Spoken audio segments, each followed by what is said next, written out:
that Mondays have returned as National Bench Press Day.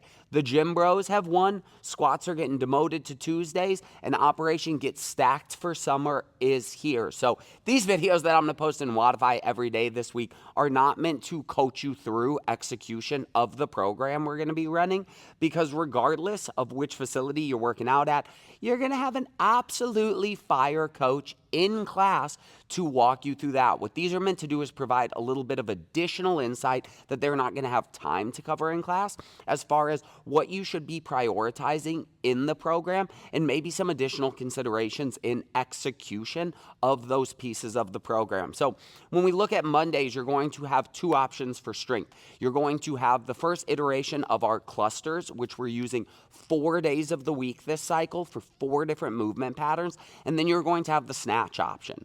So if we talk about the clusters to start, which are going to be on Mondays, horizontal pressing, we'll rock through 3 different movement variations over the 9 weeks, and horizontal pulling, again, 3 different movement variations over the 9 weeks. This is going to be your S&P, strength and power, and your build and tone progression. It applies to all the cluster progressions. It is massively important that the weights are moving aggressively, meaning there is not sticking, grinding reps at any point throughout it. Now, that doesn't mean they should be light.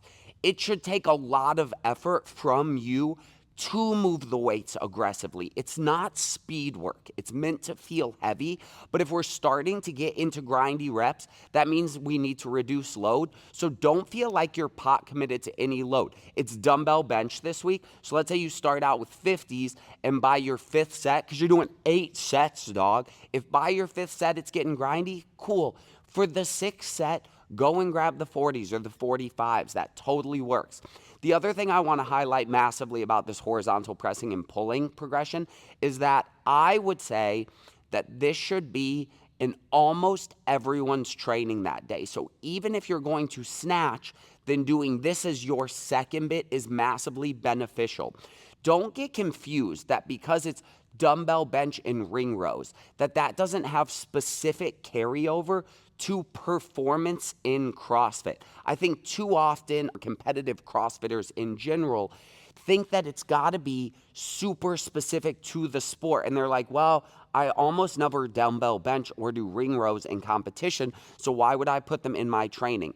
If we look at their ability to improve our muscle mass cross-sectional area or lean muscle cross-sectional area, and their ability to improve our ability or our muscular physiology to store more glycogen in our pressing and pulling muscles, that all has huge carryover to the sport and the things that you really care about being good at. So the only reason that someone would audible this out of their training and, for example, choose to prioritize the more specific pieces like the snatch and then doing just the conditioning cycle work afterwards would be if you specifically have a massive surplus of strength and lean muscle and you are lacking in the technique and the engine department. Then maybe that is the play, but for most athletes, we still need to focus on building lean muscle and building that strength that we can then apply to the more specific attributes of the sport. So this is an awesome time for everyone to get this in.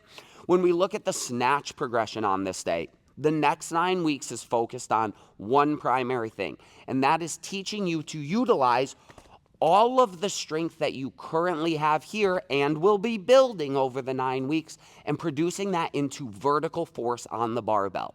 Probably the most common issue that our athletes, and I'd say athletes across the board have, is that we waste a lot of energy in the 2 pulls of the snatch, and then we do that by offsetting our center of mass, right? So a huge cue of this or a huge sign that someone is doing this is if we go from that first to that second pull as we round the knee and we tend to rock back massively onto our heels and then rock forward, or even if we're not getting back onto our heels visibly to where our toes are coming up, but that barbell swings way into the hip, it's then inevitably going to swing out and around the hip. Not only is that a loss of force that could be being produced into the ground, therefore sending the bar vertically, but it also creates tons of opportunities for misses in the catch. If that bar's swinging in, we overcompensate. So we're going to use a 9-week structured progression, 3 3-week phases, where we use variations of the snatch to teach us to produce straight up vertical force. A good cue that you are not getting the most out of your legs is if you're not snatching 65% of your back squat,